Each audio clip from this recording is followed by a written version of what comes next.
Welcome to Pediatric Podcast for PedsCases.com. Nous vous souhaitons de nouveau la bienvenue aux capsules PedsCases. Mon nom est Dr. Laura Betchalman et je suis accompagnée de mes collègues Dr. Cathy Boone et Dr. Amelia Killer. Nous sommes résidentes en pédiatrie à l'hôpital Sick Children à Toronto. Cette série de capsules a été développée avec l'aide de Dr. Charlotte Moore Hepburn, pédiatre au Sick Kids et directrice des affaires médicales de la Société canadienne de pédiatrie. Nous vous présentons la troisième d'une série de 3 capsules visant à promouvoir la santé auprès de la population pédiatrique. Au cours de la première et de la deuxième capsule, nous vous avons présenté le concept de promotion de la santé via l'adoption de politiques publiques, la hiérarchie gouvernementale et comment créer votre propre projet en promotion de la santé. Durant cette capsule, nous vous expliquerons comment exécuter et évaluer votre projet. Après avoir soigneusement établi le plan de votre projet, la prochaine étape est d'exécuter ce plan. Ceci implique plusieurs étapes clés. Faire campagne, réseautage, création d'alliances et collaboration avec ces réseaux, communication, lobbying et finalement, évaluation du succès de votre projet. Il est important de noter que ce ne sont pas tous les projets qui requièrent l'intégralité de ces activités. Il faut que votre plan corrèle avec vos objectifs stratégiques. Faire campagne implique une série coordonnée d'activités, telles que parler en public, visant à atteindre un objectif social, politique ou commercial. Une bonne campagne nécessite plusieurs outils. En voici quelques-uns. Un message clair. Créez un message adapté à votre audience. Ainsi, il est important d'utiliser un langage simple, bref, et qui n'est pas ambigu. Il vous faut des arguments persuasifs. Vous devez demander à votre public de passer à l'action de façon tangible plutôt que de citer ce qui doit être fait. Prenons par exemple la réduction des accidents et des blessures associées au cyclisme. Votre demande sera de distribuer des pamphlets sur le port du casque dans les écoles locales. Une solution simple. Cela doit faire écho à votre message. La solution ici est d'augmenter de 25% l'utilisation de casques chez les jeunes Canadiens au cours de 2 ans. Ce message doit être clair, non ambigu et spécifique. Une indignation claire. Vous devez démontrer une passion envers votre sujet et expliquer pourquoi sa situation actuelle est inacceptable. Une histoire personnelle peut parfois être utilisée afin d'amplifier cette indignation. Lors de l'exemple précédent, vous pourriez citer un cas où l'absence de casque a mené à de graves conséquences. Une utilisation des médias, que cela soit via les journaux, la radio, la télévision ou les directeurs de médias sociaux. Une création d'alliances avec d'importantes organisations, des partis politiques ou des réseaux ayant des intérêts similaires aux vôtres, comme un résident, ou un groupe de médecins, une association professionnelle, des clubs ou des groupes communautaires. Une action publique. Les bonnes campagnes engagent et motivent leur audience. N'oubliez pas que les citoyens sont des électeurs et que les électeurs guident l'action politique. Des célébrités. Les personnalités publiques ou les porte-paroles d'importantes organisations peuvent vous aider à capter l'attention du public et des médias. Développer une campagne publique nécessite quelques étapes. Premièrement, déterminer l'audience cible. Vous devez déterminer qui bénéficiera de votre campagne, qui la verra, à quels médias cette population a accès. Deuxièmement, communiquez seulement un message. Soyez simple et direct.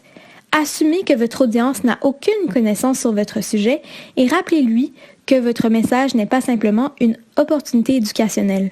Votre objectif est de demander à votre audience d'apporter un changement. L'utilisation d'illustrations peut vous aider à communiquer efficacement votre message.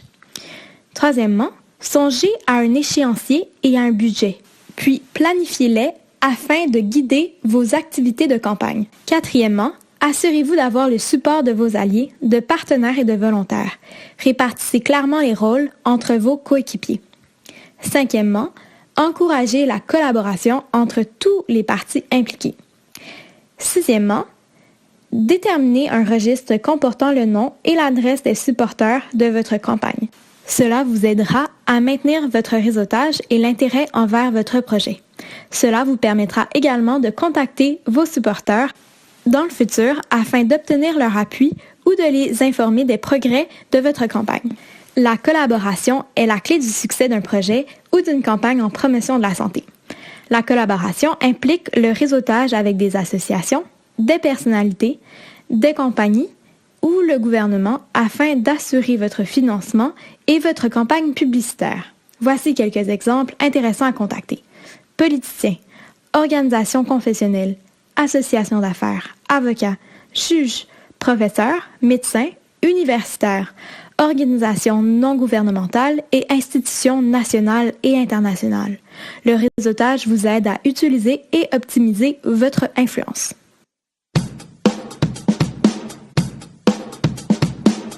Il existe des avantages et des désavantages à bâtir un réseau plus vaste.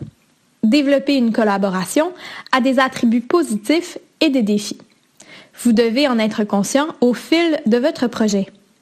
Voici quelques avantages. Impliquer des groupes ayant différentes forces et apporter des expériences diverses autour de la table. Rejoindre un réseau plus important de potentiels donateurs. Rejoindre un réseau plus vaste de promoteurs de la santé et de médias. Vous permettre de coordonner des activités et de diviser les tâches entre divers groupes et membres. Optimiser votre crédibilité lorsque plus d'individus et d'organisations sont impliqués. Aider votre campagne à atteindre une audience et une portée plus importante. Voici certains désavantages associés à la collaboration. Les ressources requises à la gestion active et à la coordination de tous les groupes et de leurs membres. Il est souvent plus long d'accomplir des tâches impliquant plusieurs individus. Il est important de trouver un compromis ou un commun accord sur l'objectif futur. Il peut aussi y avoir une participation inégale des participants.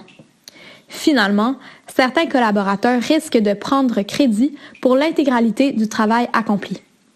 Aucune méthode est meilleure qu'une autre lors de la création d'une coalition. Tout dépend de la problématique, des participants et de votre plan.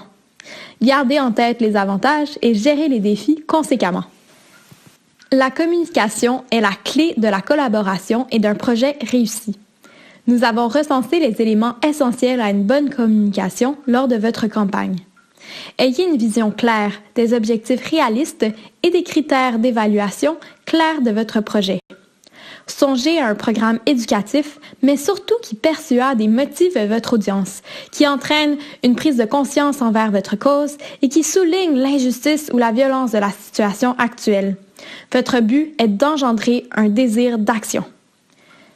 Communiquez votre projet succinctement à l'aide de rapports et de comptes rendus. Il est important d'être intéressant et concis simultanément. Assurez-vous que vous disséminez votre message par différents moyens afin de rejoindre votre audience cible. Songez à des conférences et des séminaires pour les audiences plus académiques ou alors à des médias plus traditionnels et sociaux pour rejoindre les audiences populaires et politiques. Lors d'un travail en promotion de la santé, on parle souvent de lobbying. Nous avons pensé qu'il serait intéressant de définir le lobbying et d'expliquer comment en faire. Un lobby est un groupe ou une organisation qui tente d'influencer les législateurs ou d'autres officiers publics en faveur d'une cause spécifique. Ainsi, le lobbying est une tentative d'influencer les politiciens, les officiers publics ou les preneurs de décisions via des entrevues personnelles et de la persuasion. La première étape du lobbying consiste à déterminer qui est la meilleure personne à contacter dans une organisation. Pour ce faire, différentes stratégies s'offrent à vous. Vous pouvez consulter des sites web, demander à des partenaires de réseautage, demander à vos amis et à votre famille, ou discuter avec des collègues en promotion de la santé dans d'autres organisations. La deuxième étape est d'appeler cette personne ou son assistant. Vous devez dire votre nom, qui vous êtes et à quelle organisation vous appartenez. Essayez d'organiser une rencontre avec la personne que vous tentez de contacter. Rappelez-vous d'être amical et respectueux, peu importe à qui vous vous adressez. Vous ne savez jamais si vous aurez besoin de cette personne dans le futur. Finalement, si vous n'êtes pas en mesure d'obtenir un rendez-vous à votre première tentative, songez à d'autres méthodes afin d'organiser une rencontre face à face, que cela soit par email ou par une lettre bien écrite. Nous avons résumé 8 conseils vous guidant vers un lobbying efficace. Soyez préparés, planifiez et pratiquez votre discours.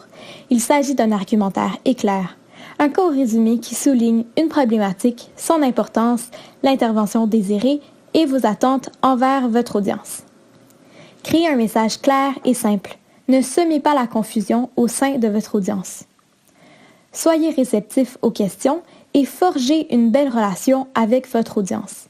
Votre destinataire est aussi important que votre message. Soyez poli. Ayez une bonne conscience du temps. Assurez-vous que votre discours ne soit pas trop long. Vos destinataires ont une attention limitée. Soyez sincère et dites clairement vos intentions et vos objectifs. N'ayez pas d'intentions cachées. Finalement, terminez toujours votre rencontre en cédulant un prochain rendez-vous. La persistance est clé. Lorsque vous avez complété votre projet ou votre campagne, il est important d'évaluer votre travail. Avant tout, l'analyse de vos résultats est primordiale. Il existe différentes manières de mesurer vos résultats.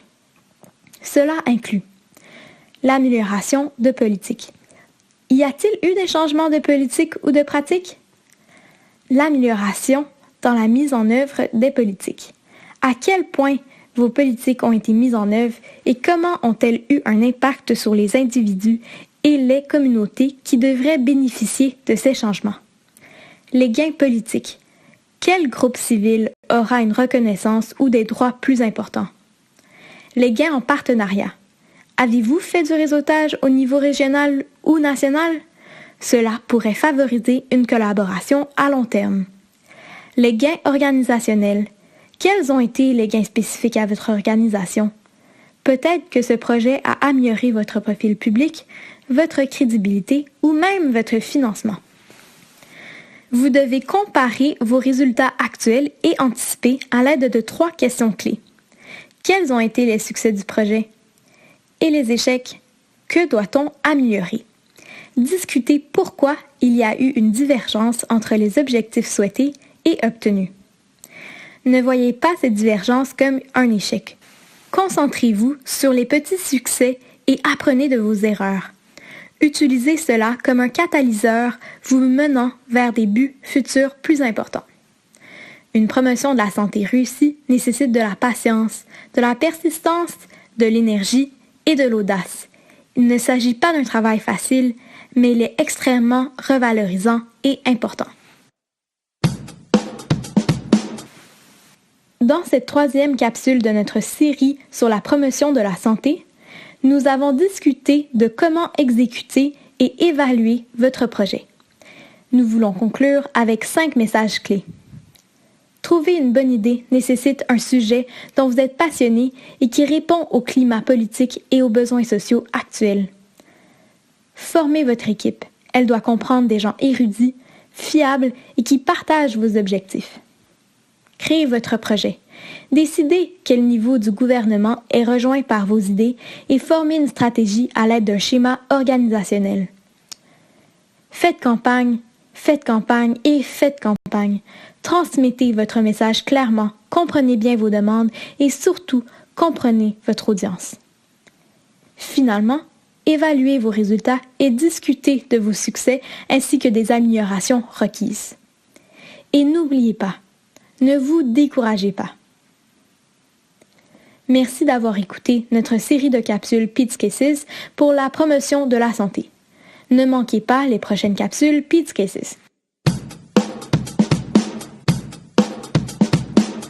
Check out www.pedescases.com for more great podcasts, videos, interactive cases, questions, and more.